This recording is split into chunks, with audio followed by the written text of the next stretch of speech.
एक और किस्सा लेकर आए हैं आज आपके साथ।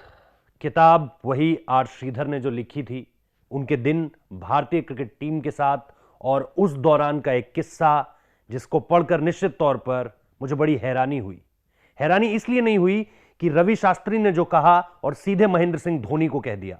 हैरानी इस बात को लेकर के हुई कि इतने बड़े खिलाड़ी को, जो उस वक्त पे सब कुछ हिंदुस्तान की क्रिकेट को दे चुका था, उस खिलाड़ी को पूरी टीम के सामने जिस तरीके से कहा गया, वो सारी की सारी बातें आज आपको बताएंगे। क्योंकि पेज नंबर 30 एक बार दिखाना चाहूंगा आपको उस किताब का जिसका जिक्र मैं कर रहा था। ये पेज नंबर 30 है उस किताब का, और इसको जब आप पढ़ते हैं तो आपके जहन में आती हैं वो सारी की सारी बातें जो उस दूसरे मुकाबले के बाद हुई थीं। ये साल 2018 है, भारतीय टीम इंग्लैंड गई हुई थी, पहला मैच जीत चुकी थी, दूसरे मैच में मुश्किलातें थी। महेंद्र सिंह धोनी का यही मैच था जिसमें उन्होंने 10,000 रन अपने करियर के पूरे कर लिए थे। होता है ये कि मैच के बाद चाहे नतीजा जो कुछ भी होता, जश्न तो मनता, क्योंकि उस बैटिंग पोजीशन पर आकर 10,000 रन बनाना शायद ही कोई कर पाए, आगे पीछे किसी ने नहीं किया है। यह एक जश्न का मौका था भारतीय क्रिकेट के लिए, लेकिन यह जश्न में तब्दील नहीं हुआ। वजह क्या थी, आज उसको जरा टटोलने की कोशिश करते हैं, जो इस किताब में लिखा गया है उसके माध्यम से भी, और फिर ठीक एक साल बाद भी, जब 2019 में वर्ल्ड कप का मुकाबला इंग्लैंड के अगेंस्ट था। मैं नहीं बताऊंगा, याद कीजिएगा आप महेंद्र सिंह धोनी की पारी उस मुकाबले में भी कुछ 42 गेंदें खेली थी, 31 रन बनाए थे। टारगेट क्या था, कितने से आप रह गए, लेकिन ये चीजें रिपीट हुई। उस किताब में क्या कुछ लिखा है, महेंद्र सिंह धोनी की एक तरीके से अगर सीधे भाषा में कहूं तो क्लास लगाई गई थी। क्लास लगाई थी रवि शास्त्री ने। उन्होंने क्या कहा था, जरा उसको देखते हैं। शुरुआत से बात करते हैं जैसे किताब में लिखा गया है। सबसे पहले पहला पन्ना आपके सामने रखता हूं, और इस पन्ने में जो बातें लिखी गई हैं, इसमें अमूमन तौर पर उस इक्वेशन को दरअसल समझाया गया है जो उस मैच में हमारे सामने थी। अगर आप इसे देखेंगे तो we were in the hunt when Virat and Suresh Raina were batting, but as we lost wicket MS was left only with the bowlers. तो इसमें अगर आप देखेंगे तो साफ तौर पर यह बताया गया है कि भाई एक आपको भूमिका बता दी आपको कि चीजें उस वक्त पे किस तरीके से थीं।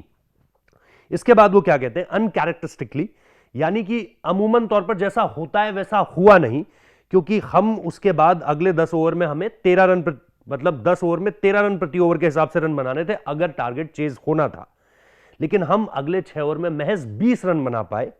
महेंद्र सिंह धोनी ने इसी मैच में अपने 10,000 रन भी पूरे किए, बट वी ऑल्सो, हमें नहीं पता कि वो सारी की सारी चीजें क्या थी जिस वजह से महेंद्र सिंह धोनी ने शटर डाउन कर दिया कि भाई नहीं हो पाएगा, शायद उनकी बल्लेबाजी से ऐसा लगा। अब इसके दूसरे पन्ने पर आइए, अगले पन्ने पर आइए, वो जरा दिखाइए आप। उसमें हम बात करते हैं चीजें किस तरीके से आगे बढ़ती है। The decider was in Headingley and we had a team meeting the previous day. The entire squad was in attendance including all members of the support staff. और फिर आर श्रीधर बताते हैं कि मुझे पता था कि रवि शास्त्री आज गरजने वाले हैं। जब वो साधारण बात करते हैं तब भी हमें और आपको पता है कि उनकी आवाज की जो नॉर्मल पिच है वो भी कितनी मतलब लाउड सुनाई देती है। सोचिए जब वो डांटने पर आते होंगे, या जिस वक्त पे वो गुस्सा है, या जिस वक्त पे उन्हें कुछ पसंद नहीं आया जो टीम ने किया, उस वक्त पे किस तरह की चीजें होती होंगी। हमने बहुत ज्यादा उन्हें उस तरह के रूप में नहीं देखा है, लेकिन आर श्रीधर लिखते हैं, and I knew Ravi was going to make a strong point, he was at his loudest and fairest. ये दोनों चीजें, ये दो शब्द, लाउडेस्ट एंड फेयरेस्ट, उसमें अगर आप देखेंगे, no matter who you may be, मुझे फर्क नहीं पड़ता तुम कोई भी हो। और जब ये बातें कह रहे थे, आगे आपको पता चलेगा, जब ये बातें कह रहे थे तो पूरी टीम मौजूद थी, सपोर्ट स्टाफ मौजूद था। उनकी आंखें महेंद्र सिंह धोनी की आंखों में और महेंद्र सिंह धोनी की आंखें उनकी आंखों में। ये खूबी है महेंद्र सिंह धोनी की कि वो बचे नहीं। उन्हें पता था कि शायद गलती हुई है, लेकिन उन्होंने रवि शास्त्री की नजरों से नजरें फेरी नहीं, गलती को शायद समझा। ये आगे हम इसके बारे में और बात करेंगे। No matter who you may be, there should not be another occasion when we lost to a match not trying to win it. हम इस तरह से नहीं हार सकते भाई कि जहां पर हम जीतने के लिए जाए ही ना, हार जाए वो एक अलग बात है, लेकिन लड़े ही ना, ये एक ऐसी बात है जिसको मैं तो बर्दाश्त नहीं करूंगा। It will not happen under my watch, and if anyone does it, that will be the last bloody game of the cricket they will play under my watch. ऐसा हो ना, अगर ऐसा हुआ मेरे रहते हुए, तो वो उस बंदे का आखिरी मैच होगा, no matter who you may be. फर्क नहीं पड़ता कि तुम कोई भी हो, तुम्हारा नाम विराट कोहली है, तुम्हारा नाम महेंद्र सिंह धोनी, ये कहा नहीं उन्होंने, उनकी बातों से जो बात समझ में आई वो बता रहा हूं आपको। आपका नाम महेंद्र सिंह धोनी हो, विराट कोहली हो, रोहित शर्मा, कोई भी हो आप, no matter who you may be, ये सीधे शब्द थे रवि शास्त्री के।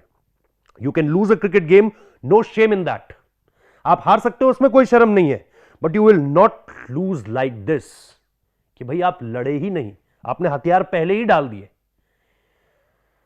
ये वो लाइन थी जिसने कहीं ना कहीं एक तरीके से सबको झकझोर कर रख दिया, जो ये पूरे के पूरे 3-4 पंक्तियां मैंने आपके सामने पढ़ी। अब आइए उस तीसरी पंक्ति में, जिसमें उन्होंने साफ तौर पर लिखा है इस स्टेटमेंट को, उस किताब का ही पूरा का पूरा हिस्सा बता रहा हूं, ये पेज नंबर 30 है इस किताब का। MS was sitting right there in front, and while Ravi's words were meant for the team, his eyes were trained on MS, to the former skipper's great credit. He didn't flinch, he never broke eye contact with Ravi, he didn't look here and there or fidget, because one of his many admirable qualities is his ability to take the knocks, especially when he knows in his heart of hearts that he deserved them. तो महेंद्र सिंह धोनी को सीधे तौर पर, लेकिन जो खूबी लिख रहे हैं आर श्रीधर, उन्होंने दोनों पक्ष रखे हैं, ये अच्छी बात है। अमूमन तौर पर आप कई बार एक ही पक्ष रखकर जो है आगे बढ़ जाते हो किताब में, लेकिन उन्होंने दोनों पक्ष रखे। उन्होंने बताया कि अमूमन तौर पर इतने बड़े स्तर का खिलाड़ी कौन होगा, महेंद्र सिंह धोनी के स्तर का खिलाड़ी, 2018 की हम बात कर रहे हैं। उस वक्त पर चाहते तो शायद रिएक्ट कर सकते थे, शायद बोल सकते थे कुछ, लेकिन नहीं बोला, क्योंकि शायद मतलब बोल सकते थे इन द सेंस कि भाई एक आध बार हो गया, 2 बार हो गया, मतलब पहली बार अगर कोई गलती हुई है तो आप इतना भी मत सुनाइए, मतलब ऐसा कुछ भी बोल सकते थे, कोई भी एक्सक्यूज दे सकते थे। लेकिन अंग्रेजी में कहते हैं ना कि efforts are for winners, excuses are for losers.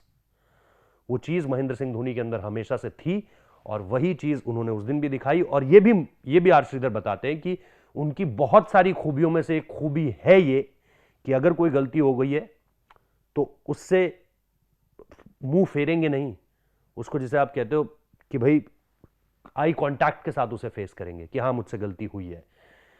तो ये वो कहानी थी जो मैं आपको बताना चाहता था, जिसमें साफ तौर पर रवि शास्त्री ने जो बातें कही, महेंद्र सिंह धोनी ने जिस तरीके से चीजों को लिया, और इसके बाद फिर जैसा मैं कह रहा हूं, हालांकि ये चीज रिपीट हुई, इस तरह की चीज अगर आप 2019 का वर्ल्ड कप देखें इंग्लैंड के अगेंस्ट, वो पारी देखें तो वो कुछ इसी तरह की चीज थी, लेकिन पता नहीं। और उसके बाद फिर महेंद्र सिंह धोनी ने न्यूजीलैंड वाला गेम खेला, और उसके बाद वो कभी अंतर्राष्ट्रीय क्रिकेट नहीं खेले, उसके बाद उनके संन्यास की घोषणा हुई, जिसके बारे में भी इस किताब में एक बड़ा खुलासा है कि कैसे ऋषभ पंत को उन्होंने जो है सबसे पहले इस बारे में बताया था। आर श्रीधर, ऋषभ पंत और महेंद्र सिंह धोनी बैठे हुए थे। वो कहानी किसी दिन और सुनाऊंगा आपको कि किस तरीके से ऋषभ ने क्या पूछा और उसके जवाब में क्या आया निकलकर महेंद्र सिंह धोनी की तरफ से, और वो सबको हैरान कर देने वाला था। फिलहाल इस वीडियो में इतना ही। आप उस पारी के बारे में जरूर कमेंट बॉक्स में बताइए, और ये किस्सा आपको कैसा लगा इसके बारे में भी जरूर बताएं। बहुत बहुत शुक्रिया। जय हिंद, जय भारत।